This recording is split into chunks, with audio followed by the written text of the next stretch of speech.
Chilly in here.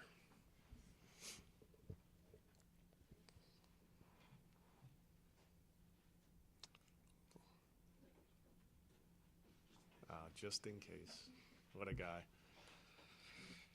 Morning, everyone. We've got head coach Pat Noonan ahead of Saturday's game against Toronto, and we'll get right into questions. Laurel, if you want to start us off. Yeah, I guess just Toronto is a team that you guys have had some past success against, but now with Robin Fraser there, what are you kind of expecting? What's different about what we could expect to see Saturday? Like you said, new manager, always comes new ideas with that, and it's early, so we're looking at the two regular season games of just the structure and some of the things we've seen. But Robin obviously is great experience and success in this league, so that's a matter of time, even though the results, I guess you could say, haven't been in their favor, although going on the road and getting the point in DC was good under the circumstances, and having to play your first 3 games on the road is not easy. So try to focus as much on our group and recovery and preparing them today and tomorrow with some of the differences that we've seen, but there will be no comparing to last year. It's really just the personnel available. What are the challenges of, because this is the second team with a new coach that you faced? Obviously you've seen these teams before, but with new ideas, how challenging is that early in the season when they're still figuring things out, you're kind of figuring things out? I would say that the Tigre situation is just so much more unique because it happened, after their last game and leading up to ours. So you saw new things in our matchup, with Robin and Toronto. Now we've seen, you have the preseason to look at, but the 2 regular season games, you've seen consistency in personnel and formation, and that could look different. But you try to prepare the guys with as much information without overcomplicating things and being able to adjust if need be. Again, we're at home. We need to focus on our approach and how we think we can cause them problems and let our guys understand, what the first 2 games have looked like for them. Pat, I apologize for not asking this on Tuesday night, but you said after Saturday, this hopefully was a wake-up call. Was Tuesday, did you see that as that kind of response, and what were the progressions you thought? The response was good. We performed well. I think the disappointment, like I said after the game, was not converting some of our chances to go into the second leg with the lead, and I think the box defending needs to improve. We've discussed that as a group because that's been an area of, our defending that has led to us conceding goals. So certainly a much better performance than on the weekend, but not the result. But that's okay. I say it's okay. It's okay that, you're not always going to get the results, but seeing progress at this stage is very important, and seeing how guys respond is also very important because we did not perform well in Philly, and the guys were up for it, and we'll be able to turn it around hopefully in a confident way with the disappointment of drawing, and then put together a performance against Toronto that continues to show the progress and consistency. If we want to be a top team, we have to be consistent in our performances, and then you'll see more consistency in results. You mentioned that there's some changes with Toronto that you've seen from those 2 games with Robin taking over. Can it be easier for a coach with MLS experience to come in and maybe get changes faster than they want than one who has never coached in MLS before, given the league's I would weakness? think that with Robin's experience, of course, he knows this league. He knows these players. He knows Toronto. So being able to step into that environment and understand how things work and how he needs to hit the ground running to to move their group along becomes easier. So, I hate to say it's a matter of time because when you're a new coach with a new group, you have different ideas and you just don't see that always come together immediately. Sometimes It's a quicker, I would say, a quicker transition with results, but maybe you don't always see it in the performances. And results are always important for new coaches and new environments. But I'm sure there's a lot of things that, Robin would like to work on and have time with his group to improve. But like I said, he's had a lot of success in this league, and will know how to motivate and prepare his group. And hopefully the progress doesn't happen too soon, because we obviously want to have a strong performance and get a result in front of our home fans. With Luca Orjano back in the mix, obviously we saw what he did last year, but has some new pieces around him. How do you envision the attack looking with him in there? How can it look different than maybe we saw? He'll be a focal point. I mean, it doesn't look a whole lot different as far as what we expect. It's, he's got some new pieces to continue to work with and understand those relationships. Certainly with Kevin, with Evander, but not just those two. It's Lucas on the left. It's, Gilberto on the left. Depending on where he's, deployed on the field, it's just building the relationships. And if we're just talking specifically higher up the field, getting time with Kevin and Evander is important.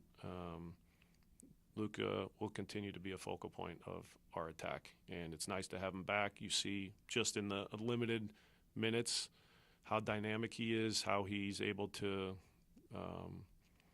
create separation and advance with the ball, just to allow the movement off the ball, to allow us to move up the field, how he comes inside on the opportunity that he creates to challenge Guzman, who makes a good save. It's all those things that he brings to the attack that, I think, for the first couple weeks we might have been missing.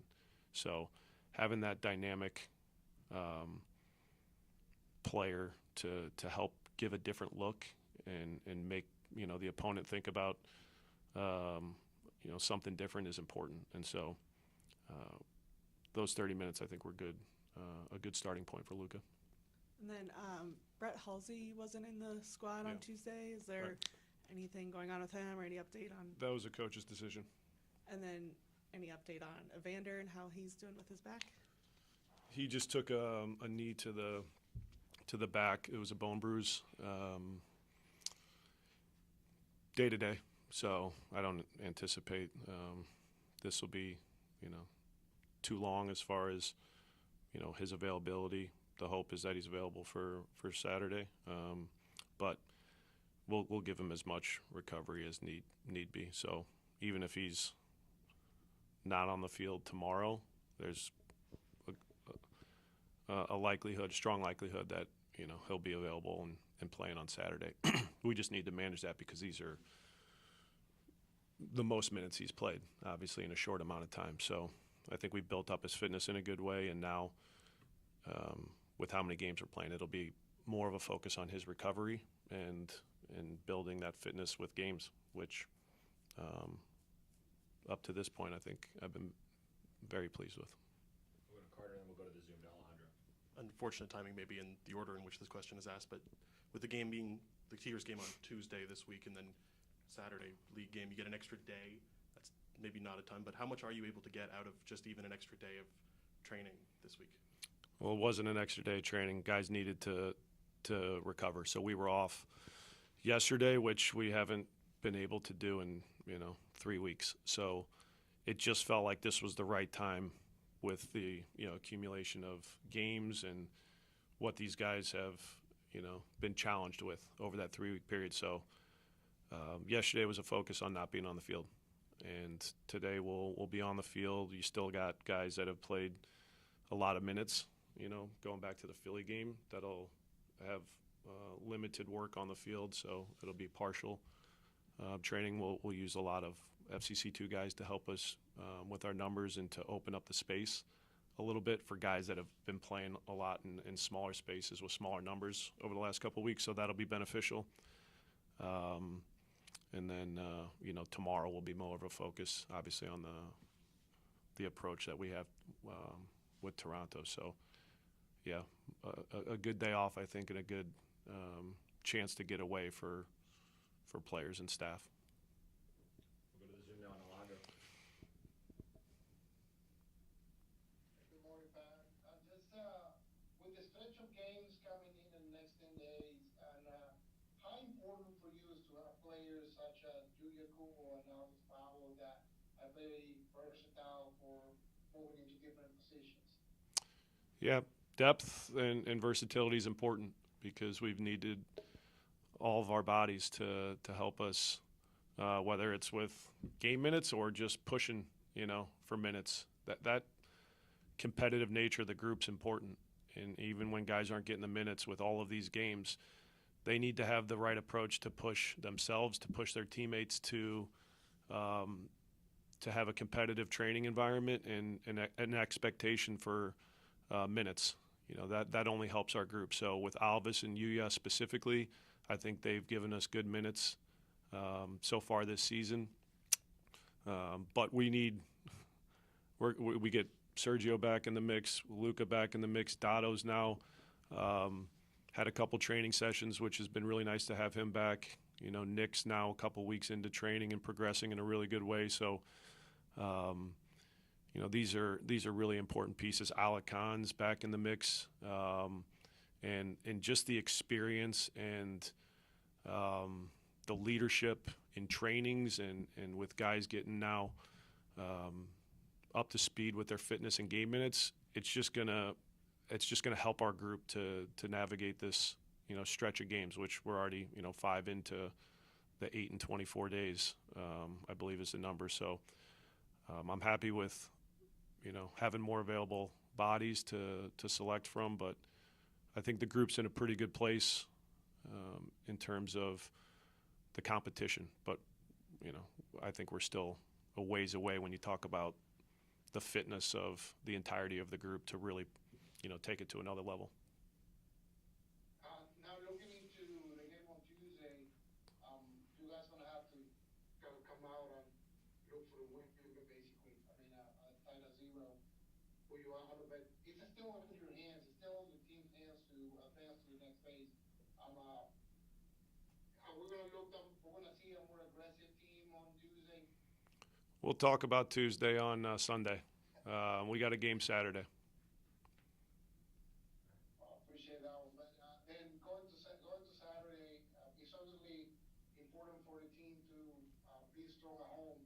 And how you relaying that message so far? You have success with a win and 2 ties in 2 different tournaments. But how you relay that message to the team to stay consistent being strong at home? Yeah, we've set certain goals this year to to hit targets that are improvements from last year. We weren't good enough at home last year, and I think we all understand that. So we need to take more points from our home games, and we did that in our first regular season game. And you mentioned the 2 draws.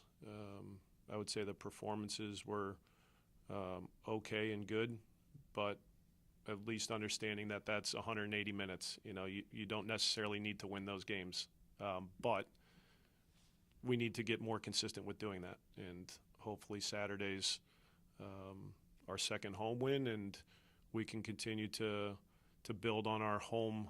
I don't want to say dominance because that wasn't the case 2 years ago. It was. We need to be more dominant with our home performances and results. It's a combination of both of those things. So hopefully we see that. We'll wrap up here with Laurel. With the MLS Next Pro season starting this weekend, Mhm. how can that help you guys with some of these players like Nick and coming back from longer term injuries, but also knowing you have to balance rotation and needing that depth for the 2 different competitions you guys are playing in? Each week we have I think a pretty good approach to what it's going to look like with game minutes for the first team, and then what players are going to be in contention to potentially help us with FCC2. Some of the challenges, fitness, like I mentioned, the turf, depending on who we're talking about, makes that a little bit of a different conversation. So we factor that in as well. But it's nice to have that on the back end to know that if we need to push guys minutes, we can do that. The challenging part is a quick turnaround to Tuesday and knowing that you can only push guys so long on Sunday to turn it around again for Tuesday or just being available. You eliminate some of the risk with that, but it's nice to have that season starting and have that as an option for guys to get minutes if need be. All right, Pat, thank you very much. Thank you.